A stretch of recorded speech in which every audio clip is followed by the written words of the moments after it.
Pagod na ako. Sa mga nararamdamang ito, mabigat ang dibdib, malakas ang kabog ng puso, umiliyok ang sikmura, hindi makahinga, at nanginginig ang laman na di malamang dahilan. Bigla na lang dinalaw ng di inaasahan sa katahimikan ng gabi, sa kalagitnaan ng pag-iisa. Lungkot ang pumiling dumamay, imbis na saya.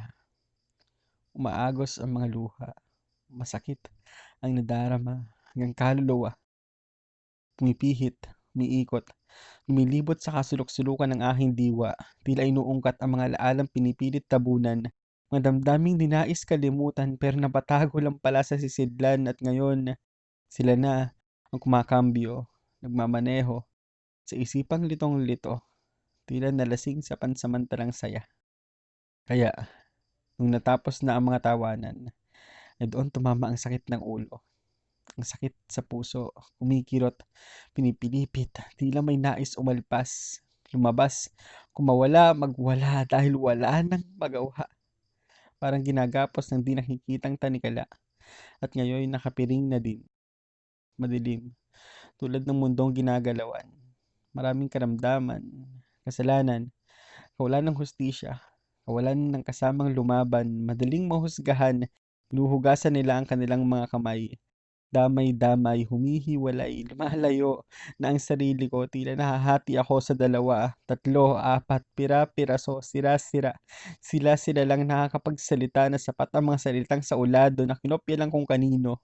Hindi nila alam ang totoo kung dala-dala, pasan-pasan, pasaan ba ito, para saan ba ito, bakit kailangan ganito, bakit kung kailan layo-layo, bakit kung kailan walang nasa tabi ko, kung kailan nasa isip ko ang lahat, at makalat, at nagkalat ang mga dahilan para sumukod na lang, para maglaho na lang, para tumigil na lang, dahil sawa na akong malungkot, sawa na akong matakot, sawa na akong mag-isa.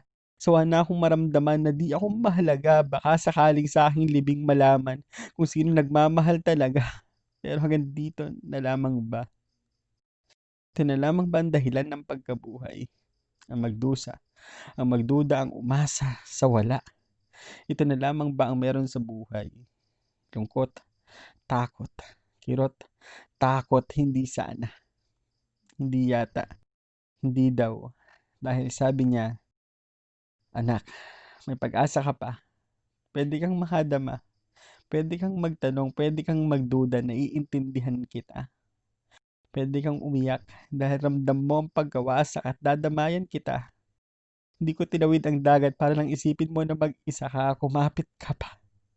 Sa kabila ng ingay ng paligid, ingay ng sariling isip, narinig ko ang kanyang mga bulong.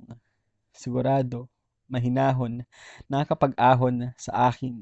Di tulad ng mga boses na nanggugulo sa aking isipan, nagsisigawan, palakasan, sabay-sabay nagsasapawan, nais ipaglaban ang kanilang kalayaan mula sa aking nakaraan papunta sa kasulukuyan.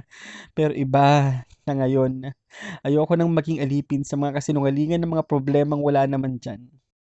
Ayoko nang magpadala sa mga takot sa dilim na pwede namang ilawan. Ayoko nang maglakad ng nakapiring.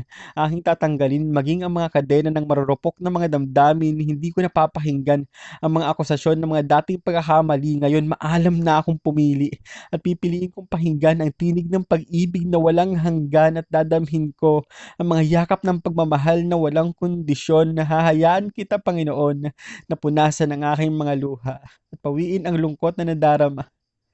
Titingnan ko ang maliwanag mong mukha at maniniwala na posible pa ang himala, na posible pang mawala, mahinto, ang mga nararamdamang ito, ang mabigat na dibdib, ang malakas na habog ng puso, ang lumiliyok na sikmura at ang nanginginig na laman, posible pang magwakas ang pagkawasak, ang pakiramdam na parang sinaksak dahil ikaw na sinaksak ang tagiliran at binutas ng pako ang kamay at naihimlay na ay muling nagkamalay, muling nabuhay, nagpatunay na di ako basta bibigay at kaya pang magbigay ng pag-asa, ng dahilan para umasa at maniwala at magtiwala na ang buhay ay gaganda.